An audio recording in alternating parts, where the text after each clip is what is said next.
Coming your way live on a Tuesday, Vegas Take. Chris Wynn in, Brian Shapiro out, JD Sharp. Also, the whole crew is here. You can catch us live on our YouTube channel at the Vegas Take. Make sure you go check it out. Subscribe. Get a chance. You can weigh in. You can comment. And, of course, watch and listen to all the segments there live every show. Top of the hour, we'll have Mr. X. We're going to talk, obviously, about the Vince Vaughn situation at the National Championship game. Also get his take on the Oscar nominations. But joining us now live here on the phone lines, she is with the Daily Caller in Washington, D.C. She is a native of the Beltway, and it's always good to get her thoughts as we have so many stories to talk about that are of interest here at the beginning of the week. Amber Athey joins us live. Amber Athey joins us here live on the Vegas Take. Amber, we appreciate the time. Hey, thanks for having me. Yeah, thanks a lot, Amber. Yeah, of course, it's always interesting when we have a national championship game like last night and we have a chance where the commander-in-chief and the first lady get a chance to show up there. And as you pointed out, he had an opportunity to spend some time with some celebrities down there. And, of course, also the head coach of the national championship winning team, and Ed Orgeron. Ed Orgeron, of course, is a Louisiana native. He's someone who is, has very close ties to that area. And he had some very positive things to say about President Trump and, of course, the First Lady when he had a chance to meet with him after the game. He did, and he specifically mentioned the support of the president in his post-game speech, his post-game interview after LSU won the championship. The president had apparently actually called Coach O earlier in the season after LSU defeated Oklahoma in the semifinal game and wished them luck in the national championship. So this is not the first time the pair has communicated, and the president received a very warm welcome at the game last night.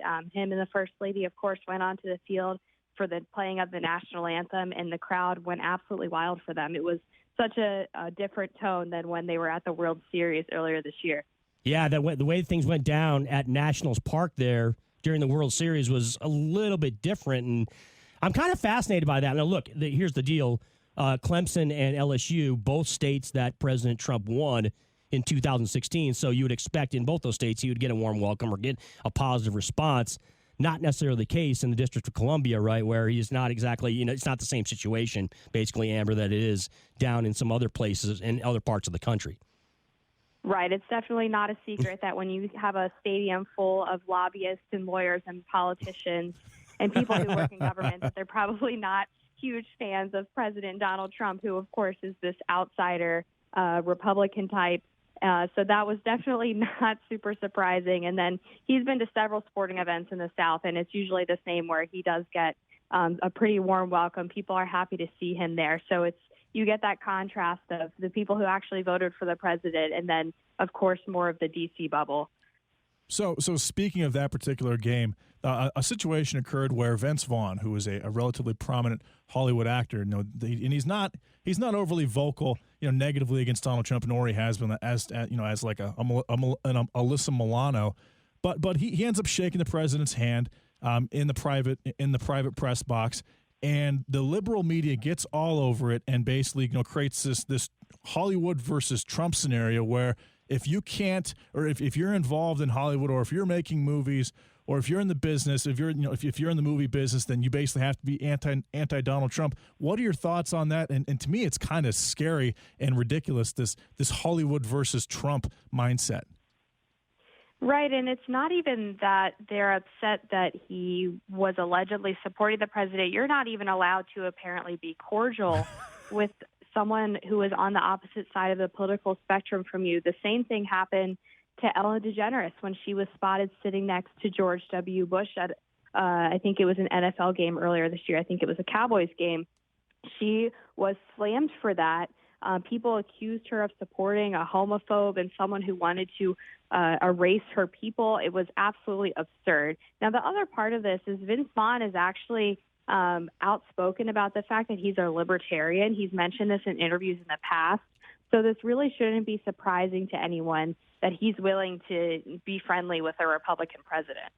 Amber Athey joining us here on the Vegas Take. She's the White House correspondent with the Daily Caller, talking about all things politics and intersection with sports, obviously with the national championship game last night. Well, speaking of being cordial, Amber, Obviously, we have the Democratic debate going down in Iowa tonight. And a couple of the more prominent Democrats, and Bernie Sanders and Elizabeth Warren, apparently there is a feud that has escalated basically in the past 24 hours as Bernie Sanders, of course, is publicly accused by Elizabeth Warren of telling her during a private meeting back in December of 2018 that he didn't think a woman could win the presidency. Now, obviously, this would be an explosive accusation for anybody, but it is especially so for a Democrat, the likes of Bernie Sanders, who is looked at as, someone who is, the ultimate inclusive guy, the ultimate, everyman almost. So I have to get your take as far as what you think this could be as far as impactfulness on not just the Democratic debate tonight, but as far as the Democrats moving forward into 2020. I don't think this is really going to affect Bernie too much because people are seeing through the timing of this leak. This is right as Bernie is surging in Iowa, right before the debate tonight. All of a sudden, details from a private meeting a couple of years ago come out accusing Bernie Sanders of being a sexist. Elizabeth Warren doesn't respond to those rumors for several hours, allowing them to circulate before eventually stating that she believes it was accurate, but that she doesn't want to talk about it any further, which is a ridiculous thing to say. If you have a major allegation of sexism against a leading Democratic candidate like this, you would think that whoever is making that allegation should have to field more questions about it, but she's refusing to do so. It's also worth noting that there's a video from 1988 of Bernie Sanders where he explicitly says that he believes a woman can run for and win president of the United States. So the idea that decades later now he's telling a female presidential candidate in private that he doesn't think she can win just seems on its face absurd. Yeah, that's very smoking gun, if anything else is. And it's very odd how the Democratic Party, especially specific members of it, in this case Elizabeth Warren, they just like to eat each other instead of actually going after the fact that they want to beat Donald Trump. Are you buying the fact that Bernie Sanders is number one now in the Iowa poll, and do you think that's indicative of the rest of the country as far as him having a chance to win the Democratic nomination and passing Joe Biden? It's an interesting thing to watch. I still think that Joe Biden obviously has a really good chance. He's leading in a lot of the national polls as well as some of the key states like South Carolina. But I think the story here is that Elizabeth Warren has really fallen off the top of the polls now. You have, instead of her being the front runner as she was a couple of months ago, you now have Bernie, Joe Biden, and actually Pete Buttigieg has gotten further into the race. And it seems like she's getting a bit desperate and perhaps trying to come up with some way to get her name back into contention. And I think that was what was probably driving the allegations that were made against Bernie yesterday. I totally agree. You think about the Democratic debate that's about to take place tonight in Iowa. What are your expectations, Amber? Do you think anybody's going to separate themselves or come out and really, make their mark or try to establish themselves maybe as more of a front runner than somebody else that maybe would take a back seat, or maybe that you would expect is not going to have such a great showing as opposed to maybe some of the other candidates? It's probably a bit too late for the debates to have that much of an impact. As we've seen over the past year with each debate, there are fewer and fewer people who actually watch them. The ratings have declined significantly. And we've also heard the same policy discussions over and over. We've talked about Medicare for all at every debate, free college, student loan forgiveness. And unless there's something different that's talked about tonight, I think you're not going to see too much effect on the polls. What will be more interesting, in my opinion, is once we get into the actual caucuses and primaries to see whether or not the polls actually bear out who the leaders are. Of course, one of those topics I'm sure that's going to come up tonight is going to be impeachment, Amber, and we have our understanding that Speaker Nancy Pelosi has indicated that the House will vote Wednesday on a resolution to name the impeachment managers for the Senate trial of President Trump and transmit the articles to the chamber. Two sources have told many outlets on today. Apparently, Pelosi told Democratic colleagues Tuesday morning at a closed-door meeting on Capitol Hill that she won't announce impeachment managers during that meeting, according to a source familiar with the remarks. This is something, of course, that all of us here in America have been anticipating. Do you think that this is something that gets rolling this week, and we finally have some type of, I don't want to say closure, but some type of opportunity to see if this all kind of transpires and takes place? The timing is obviously still up in the air, but if Pelosi does submit those articles over to the Senate on Wednesday and name her impeachment managers, the Senate is actually required to take that up within 1 day. So we could see the trial start as early as Thursday, which seems like a very quick turnaround, but that's where we are. And then if we're using the impeachment trial of Bill Clinton as any guide, that took about a month from start to finish.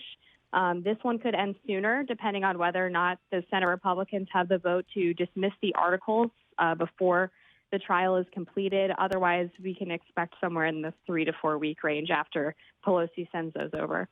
Do you think that she can hold on to those for too long? No, I think it's been politically disastrous for her.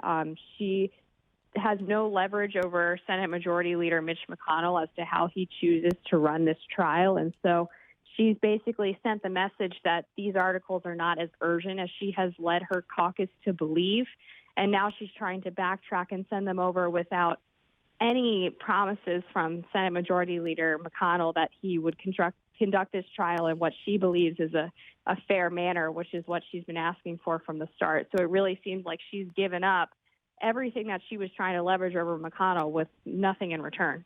So Qasem Soleimani obviously is killed by the airstrikes, a couple weeks ago. He attacks the U.S. embassy in Iraq. He's got a team. He meets up with that team in Iraq a couple days later. Somehow, some way, the United States knows where he's at. Iran responds with an attack on the Al-Assad Air Force Base. No one is killed. It's actually a relatively minor attack. Trump responds with economic sanctions instead of declaring. I mean, people expected Donald Trump to declare war. They expect him to be this warmonger who's going to start World War III, and he says no. Actually, I want economic sanctions. Do you think that Iran was involved and basically tipped off the United States in the killing of Qasem Soleimani because he wasn't as liked as people are led to believe that he was? It's really impossible to say. The only thing that would push against that prediction is that the fact that Iran's supreme leader was weeping openly at Soleimani's funeral. But the U.S. has been pretty not willing to share their intelligence with the public. There have been multiple conflicting stories about why the U.S. actually decided to strike Soleimani. They've claimed that there was an imminent attack planned on multiple U.S. embassies, but haven't really provided any evidence of that. There's also this NBC News report that claims Trump actually approved the strike 7 months ago, under the condition that they would wait to carry it out until Soleimani or Iran was responsible for killing an American. There was an American contractor who was killed last week. Cue the strike on Soleimani. So at this point, there isn't really a clear answer as to whether or not there was really that imminent attack. And, of course, that matters because there is a debate now about whether or not the president had authority to carry out that strike or whether it was an act of war that would have required approval by Congress. Well, and correct me if I'm wrong, but he was considered. He was on the United States and his soldiers, the Quds, the 20,000 soldiers that he led, the elite special forces, but they were on the United States terrorist list as of January 2019. And if that's the case, then the rules of engagements do not apply, and he can just be killed. That's exactly right. And I think either way you look at this is a losing argument for people who are against the strike or believe the president needed congressional approval, because most people are in support of killing Soleimani. They were just worried about the actions afterward, whether or not it would lead the U.S. into war. As you mentioned, it doesn't seem like that's the case. Trump has responded with economic sanctions. Shouldn't be a surprise to anyone who actually followed his candidacy, because he did run on getting the U.S. out of endless wars and disentangling us from the Middle East. So it seems pretty in line with what he said he was going to do. So, Amber, you're a White House correspondent. In your heart of hearts, do you really think that I'm not aware of exactly, how much you have as far as correspondence with, higher people up in the administration, but do you think the administration believes that this is over? Like that there's no longer a threat with respect to Iran and the United States? Because there are many other options that Iran can use, right? As far as, actually striking against us that they haven't used yet, that they could actually that they could actually initiate and take part in. Yes, I don't think anyone is under the impression that the threat is eliminated at this point, maybe just temporarily neutered. But of course, there are, as you mentioned, plenty of other avenues that Iran could take if they did want to retaliate against the United States. I think at this point in time, they're probably satisfied with the fact that they've been spreading propaganda that this fireworks display on the U.S. facilities, they claim killed upwards of dozens, if not hundreds, of American citizens. If that's what the Iranian people believe, then the Iranian government is essentially out of the woods, making it look like they protected themselves or responded with force after the death of Soleimani. The president, of course, tweeted in Farsi to the Iranian people. Of course, there's been an uprising again in that country. This time, it appears they have flipped over, and now they are, irate with their own government, given the situation, obviously, with the downed airliner in Iranian airspace. I wanted to get your thoughts on that and the president's response in Farsi to the Iranian people. It's a wild situation to watch unfold, and the president has offered his support to those protesters. There were actually 2 Iranian journalists who resigned this week and apologized for spreading government propaganda to the people and saying that they just couldn't believe that their own government was killing its people. And I think that's sort of the wake-up call that a lot of Iranians are having after they watched the downing of that plane, where Iran initially claimed or pretended not to have anything to do with it, and then later admitted that they had shot it down incidentally, all, of course, while they're raging this battle with the U.S., in the meantime killing innocent civilians, including dozens of Canadians who were traveling home from Iran. So people are starting to realize that perhaps what their government has been selling them for the past 10, 20 years is not accurate, and that's making them angry, and rightly so. She is the White House correspondent for the Daily Caller. You can follow her on Twitter at Amber_Athey. Amber Athey joining us here in the Vegas Take. Amber, we really appreciate your time. Enjoy the rest of the week. I'm sure it's going to be filled with a lot of activity because it's coming at us from all angles, whether it's the impeachment process, from the conflict with Iran to, of course, the 2020 presidential election we are embarking on. Going to be a lot of stuff going on, and we appreciate you spending some time and giving us your thoughts. Absolutely. Thanks again for having me, and have a great week. Yeah. Thanks, Amber. Yeah, thanks a lot, Amber. There you go. Amber Athey from the Daily Caller. It's a conservative website and media outlet, and she is someone that has conservative views, and I get that. And JD, you're in the same boat, okay? And there's a lot of stuff. I think Amber and I are relatively like-minded. You are, especially extremely politically. But as far as for our show, she's kind of like the. She's the opposite of Amy Vanderpool.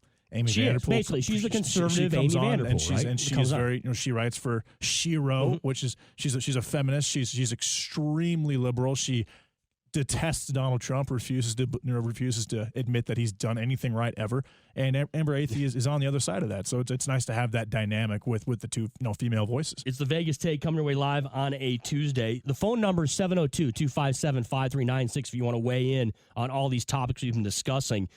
It's going to be interesting, to say the least, JD, to see the interaction between Bernie Sanders and Elizabeth Warren tonight in the CNN debate in Iowa, because they are, for all intents and purposes, 2 of the 3 frontrunners. Joe Biden's a frontrunner as well, too. And look, Pete Buttigieg, you and Brian and myself, and a lot of the callers and listeners have a lot of respect for Pete Buttigieg and think that he has a monstrous future as a politician in this country. And myself, look, if this was 2024, JD, or 2028, we'd be talking about Pete Buttigieg as a legitimate presidential candidate. He is a legitimate presidential candidate. But there's 3 people that are basically ahead of him right now. As of now. And look, it's not just Iowa. No, I talk about the whole country. I think he's about to pass Warren. He just had an African-American come forward and say, I support Pete Buttigieg. I think that him being a homosexual, and he's not flamboyant, he just happens to be gay. I think that, he's not in your face. He's not wearing, whatever. He's not doing over the top things that a flamboyant homosexual would do. I get what you're saying. And I think that it's actually going to help him win the Democratic nominee. And I think that, and I was actually going to ask Amber this, but we've gone over this a couple of times, But Pete Buttigieg is the most difficult person for Donald Trump to debate because he's quick on his feet, and if Trump goes low and mentions the fact that he's a homosexual, Trump's done. I would argue Elizabeth Warren is probably the most difficult for Donald Trump to debate because she's the smartest out of all of them. I completely and disagree. in a debate, when it comes to issues, you got to talk issues in a debate, JD. It's not just about personality. Buttigieg would destroy Warren. You watched what he did to Warren a couple weeks ago when she attacked him for having a crystal. He didn't destroy Elizabeth Warren. He absolutely did. Yes, he did. It wasn't even a conversation. He had a couple good points, but there wasn't a consensus that it was Buttigieg just owned Elizabeth Warren in the debates. That's not the case. I would prefer Kamala Harris to Elizabeth Warren in a debate against Donald Trump, and she's already out of the race. Kamala Harris is out, though. Yeah. Exactly.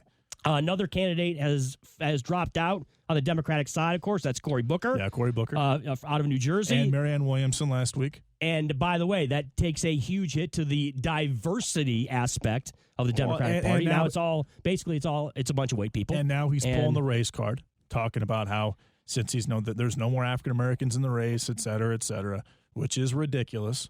I don't think he's doing it in a mal kind of way. I don't think he's doing it in a way that's going to be hurtful to the rest of the Democrats.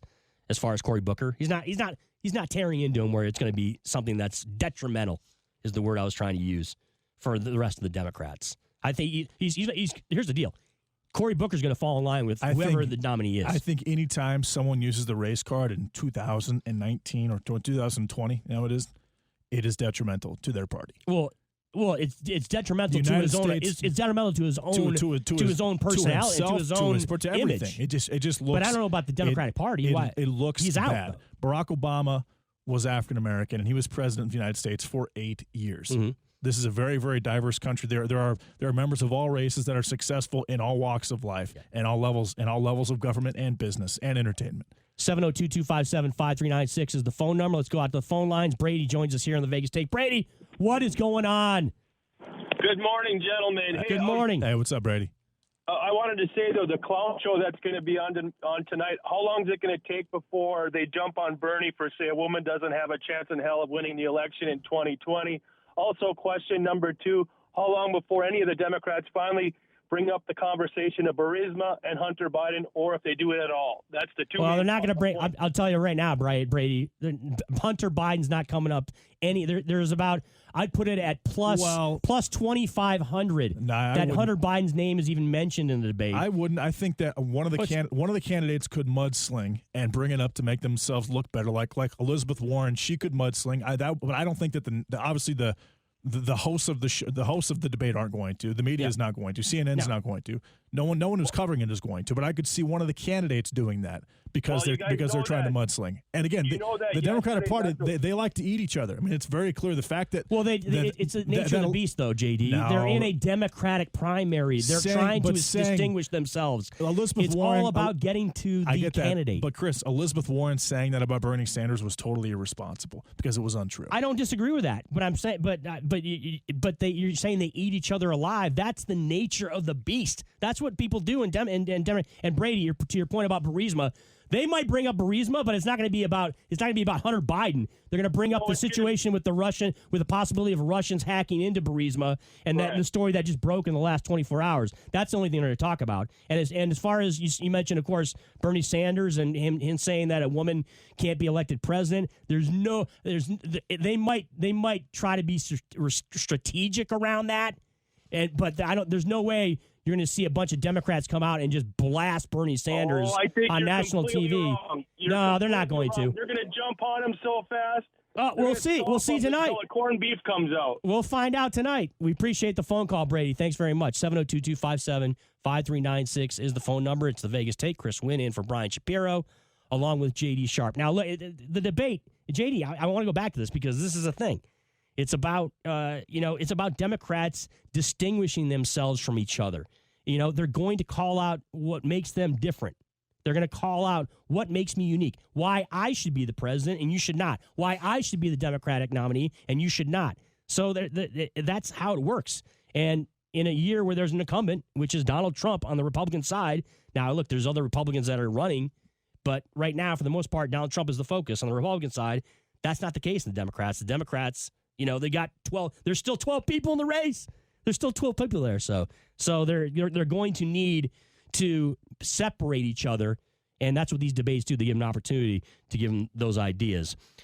It is the Vegas Take coming away live on a Tuesday. 1 hour down, 2 to go. Top of this hour, we're going to talk to Mr. X. A lot of news to talk about him from the left coast on. Of course, the Oscar nominations and what he thinks about Vince Vaughn and the national championship game hanging out with the commander-in-chief. Chris Wynn in for Brian Shapiro, J.D. Sharp. Much more on the way on the other side here, 101.5 FM, 720 AM, KDAWN.